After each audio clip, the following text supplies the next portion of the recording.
A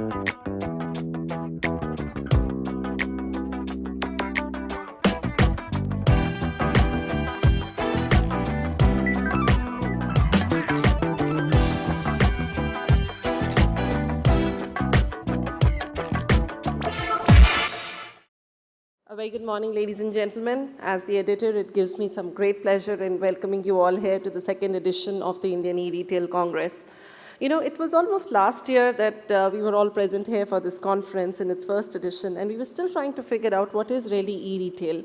And this year, it's almost like eRetail was always there with us forever. The things have changed so fast for a business format, particularly eRetail, that I feel that the retail in this country, whatever has been seen of it in the last 10 years, is also what we're going to see more action in it in the next 1 year. So perhaps the whole scenario in e-retail would change so very quickly that this action is something that India would not have seen in many, many years. And India is not really that old to modern retail as such. It's probably no more than a 15-year-old story by itself. So I feel what has changed? It is the fact that shopping has really become a far more frequent phenomena today than it ever really was, perhaps in the last 50 years. Today people are shopping just because they received an email, perhaps there was a coupon with it. So they're very excited to go out and do a shopping of the product, irrespective of whether they really need that product or not. So I think this change is rather, though I talk to a lot of technology friends, I talk to retailers, this change is not about technology. This change, I feel, is being led by the consumer today whose shopping habits are undergoing a drastic change. I think the way things are moving, that e-retail, and I will share some numbers on consumers with you as I go along, but I think that if it goes this way, that e-retail, which we are coming to learn of it in its various forms, will completely alter the way or the rules of the game that we have known for retail and product distribution so far.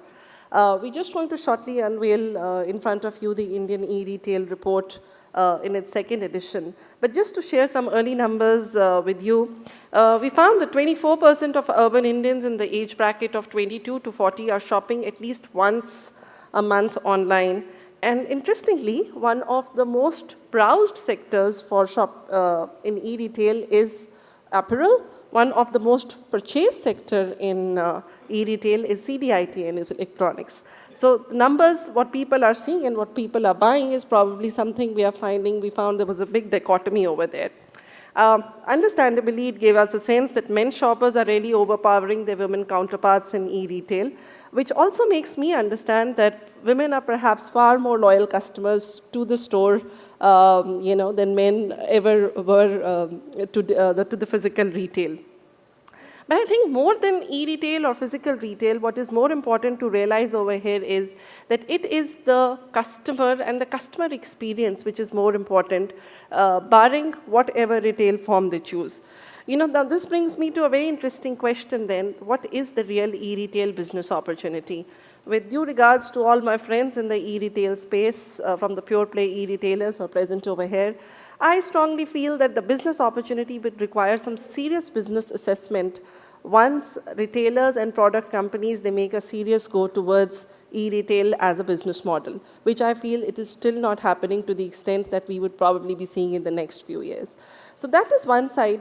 But on the other hand, I feel retailers today have their own set of challenges. They have two burning needs which are very, very big. One is, of course, to get their stores profitable. They need to get their operations in place for stores. So planning and optimizing their operations at the store level, getting unit profitability is one of the chief goals.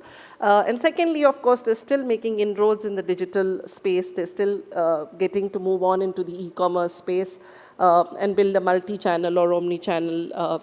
So they're still getting there. But I feel that today's prime focus for innovation is really the interplay between e-commerce and brick and mortar business. It's not about, they're both, both same streams of retail. They're not apples versus oranges story anymore. So they need to be seen, organizations today need to figure out what is the right mix that they want to achieve in terms of having e-retail and retail within their organization, which would be the game changer for tomorrow.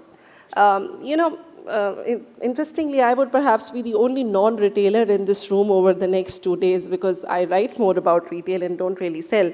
So maybe I have a little objective view about eRetail over here. So, this was one experience I had shopping 8 or 9 months back. Probably my friends in the eRetail industry would think it's a very basic thing I'm talking about, but I made an interesting observation. I was shopping at Jabong, and I bought a pair of shoes, and for a few days I noticed there were these pair of shoes which I must have clicked on. They were chasing me all across all websites I was browsing. And I called my IT person and said, what is happening? There's something seriously wrong with my system. And he told me, ma'am, it's nothing wrong. It's just called remarketing. And they're just, so whatever you must have browsed, they're probably just following you there. Now, what made me understand and why I thought this stream was going to be so interesting, how could a retailer ever achieve something like that in a physical store? How could he go on back to the customer and showed him that this was what you bought last Valentine's, and this is perhaps something we have in this Valentine's for you? It would be no world's training to the staff given or anything done would a situation like this be achieved in the store. But at the same time, I also felt that it was, again, I come back to the same point, it is not about retail or e-retail. It is about mapping the consumer behavior and then transforming it into consumption by providing him the right service. Now, I see this situation on the e-retailer's end, which is again very interesting. He has loads of merchandise, and some websites and some .coms I see, they have some fantastic merchandise, but they're trying to reinvent the wheel in terms of trying to service the customer things which he may or may not want. So, e-retailers are not very well aware about what the merchandise is. Where I feel, the retailers are lacking, or the product companies who are supplying the merchandise, or the merchants are lacking in terms of not educating these e-retailers enough as to what or how to market the merchandise. I was having a very interesting conversation with Mr. Joshi, and he told me that some retailers in this country have a phenomenal knowledge of product. But it is important that product knowledge is passed on to the e-retailer while you've actually decided to put your product on a multi-brand or single-brand e-retail store.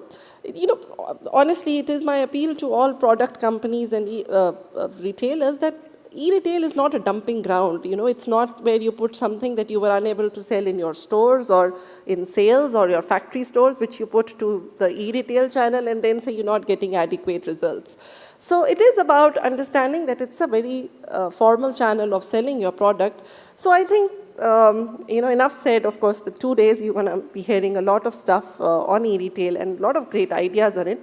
But I think just to put the entire thing into perspective, I think it is at 3 levels that retail and e-retail needs to find their grip together. It is what I like to call consolidation, collaboration, and perhaps correction. So when I say collaboration, it is between retail and e-retail. So whether it is a retail company trying to gather both or trying to put themselves on an e-retail medium. So there is a consolidation collaboration that will come there. The consolidation would probably come between the suppliers, between the merchants in terms of understanding what they need to sell and how they need to sell online. And perhaps correction is about not reinventing the wheel. Today, it is important that retailers educate e-retailers about their products, about how they sell it, about the right merchandise, because, so I feel this forum is really as much about retailers learning about e-retail, and it's also equally so about e-retailers learning about retail. So that is the objective we've set forward to this forum. So you'll find a lot of panels, a lot of sessions, which would help us to achieve the same. So, ladies and gentlemen, I welcome you once again, and I hope you 2 days of great knowledge. And, interestingly, when I was looking at the list of the delegates who are coming here, I also felt that there's a lot of learning while you'll get at this podium, but there's also a lot of learning if you'll liberally interact with each other, meet each other, because you might have all the ideas, and just meeting of these ideas is what this forum might just give you. So, liberally network with each other. A very close friend of mine in e-retail sector, he could not join us here today. He did some fabulous work in terms of creating a revolution in electronic retailing, and I think he could not join us for a good reason, and I wish him all the luck. But if that comes true, then probably we'll see just another revolution, another benchmark being set in e-retail.